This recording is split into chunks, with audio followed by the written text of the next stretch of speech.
അലൈക്കും വറഹ്മത്തുള്ളാഹി വബറകാതുഹു. ഇന്ന് മഗ്‌രിബിൻ്റെ ശേഷം നമ്മൾ പാരായണം ചെയ്യുന്ന ഒരു ഖുർആൻ്റെ പിന്നിലുള്ള മനോഹരമായ ചരിത്രം നിങ്ങൾ ആരെങ്കിലും ഒന്ന് ആലോചിച്ചിട്ട് നോക്കിയിട്ടുണ്ടാവും. ഇതിൽ നമുക്ക് ഇന്ന് അതിനെ കുറിച്ചിട്ടാവാം.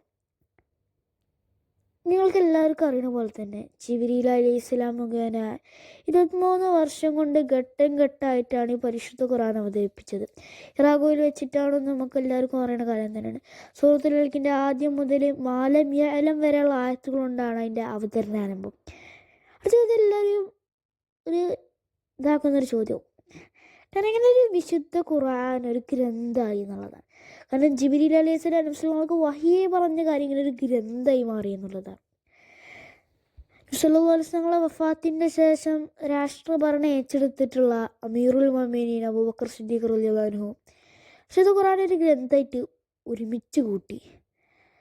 അതായത് നബി സല്ലല്ലാഹു അലൈഹി വസല്ലം കാലത്ത് തന്നെ ഖുർആൻ പലതിലൊക്കെ ആയിട്ട് എഴുതി വെച്ചിട്ടുണ്ടായിരുന്നു. അങ്ങനെ അമീറുൽ മുഅ്മിനീൻ അബൂബക്കർ സിദ്ദീഖ് റളിയല്ലാഹു അൻഹു പരിശുദ്ധ ഖുർആൻ ഒരു ഗ്രന്ഥമായിട്ട് ഒരുമിച്ച് കൂട്ടി.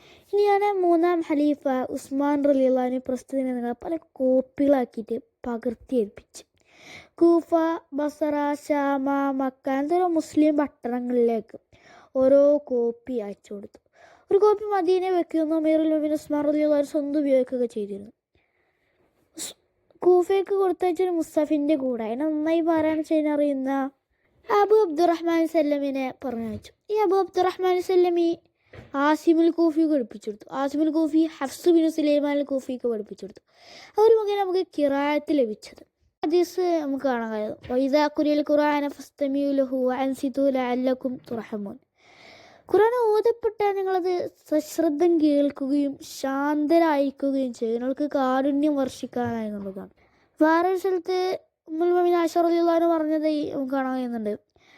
റസൂലുള്ളാഹി പറഞ്ഞതായിട്ട് ഉമ്മുൽ മുഅ്മിനീൻ ആയിഷ റളിയല്ലാഹു അൻഹ പറയുന്നുണ്ട്, അൽ മാഹിറു ഫിൽ ഖുർആനി മഅ സഫറത്തിൽ കിറാമിൻ ബററ. ഈ ഖുർആനിൽ നൈപുണ്യം നേടിയവർ ഖിയാമത്ത് നാളിൽ സഫറ എന്നുള്ളൊരു ബഹുമാനികളായിട്ടുള്ള മലക്കുകൾ കൂടെ ആയിരിക്കും സ്വർഗത്തിൽ വസിക്കുക. ആ സ്ഥലത്ത് നമുക്ക് കാണാം, ഹൈറക്കും മൻ തഅല്ലമൽ ഖുർആന വഅല്ലമഹു.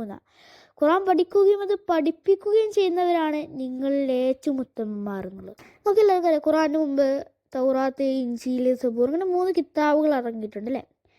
എന്നാൽ ഈ 3 കിതാബുകളിലൊക്കെ എത്രയോ വ്യത്യസ്തമാണ് ഈ പരിശുദ്ധ ഖുർആൻ.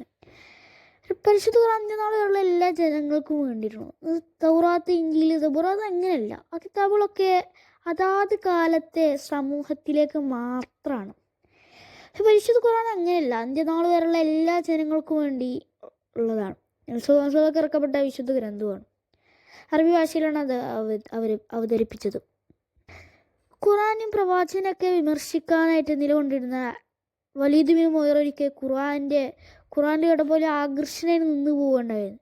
പിന്നെ കൂട്ടുകാരനായിട്ടുള്ള അബൂജഹലിനോട് ചില കാര്യങ്ങളൊക്കെ പറഞ്ഞായിരുന്നു ഒഴിഞ്ഞു മാറുകയാണ് ചെയ്യുന്നത്.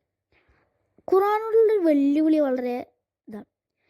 കാരണം വിശുദ്ധ ഖുർആൻ്റെ പോലുള്ളൊരു ഗ്രന്ഥം അല്ലെങ്കിൽ ഇത് അധ്യാനത്തിൻ്റെ പോലത്തെ ഒരു അധ്യാനം നിങ്ങൾ കൊണ്ടുവരൂ എന്നുള്ള ഖുർആൻ്റെ വെല്ലുവിളി ഇന്നും നിലനിൽക്കുകയാണ്. 14 നൂറ്റാണ്ട് പിന്നിട്ട ഒരു ഖുർആൻ്റെ വെല്ലുവിളി ഇന്നും നിലനിൽക്കുകയാണ്. അള്ളാഹു പറയുന്നുണ്ട്, ഇന്നാ നഹ്നു നസ്സൽനാ സിക്റ വഇന്നാ ലഹു ലഹാഫിളൂൻ. തീർച്ചയായും നാമാണ് ഖുർആൻ ഇറക്കിയത്, തീർച്ചയായും നാം തന്നെ അതിനെ സംരക്ഷിക്കും എന്നുള്ളതാണ്. ആധുനിക ശാസ്ത്രം ഈ അടുത്ത് പറഞ്ഞതും ഈ പറയാത്തതായിട്ടുള്ള പ്രപഞ്ച സത്യങ്ങൾ 14 നൂറ്റാണ്ട് മുമ്പ് തന്നെ പരിശുദ്ധ ഖുർആൻ പറഞ്ഞു കഴിഞ്ഞു എന്നുള്ളതാണ്. പ്രപഞ്ചത്തിൻ്റെ ഉത്ഭവം, മനുഷ്യൻ്റെ ഉൽപ്പത്തി, സൂര്യൻ്റെ സഞ്ചാരങ്ങൾ തുടങ്ങിയ ഖുർആൻ സ്പർശിക്കാത്ത പ്രാപഞ്ചിക പ്രതിഭാസങ്ങളൊന്നും തന്നെ ഇല്ല എന്നുള്ളതാണ്. അപ്പം ഇന്നത്തെ ഒരു വീഡിയോ ഇത്ര തന്നെ ഉള്ളൂ. വളരെ മനോഹരമായ ഖുർആൻ്റെ ചരിത്രമാണ് നമ്മളിപ്പോൾ കേട്ട് കഴിഞ്ഞത്.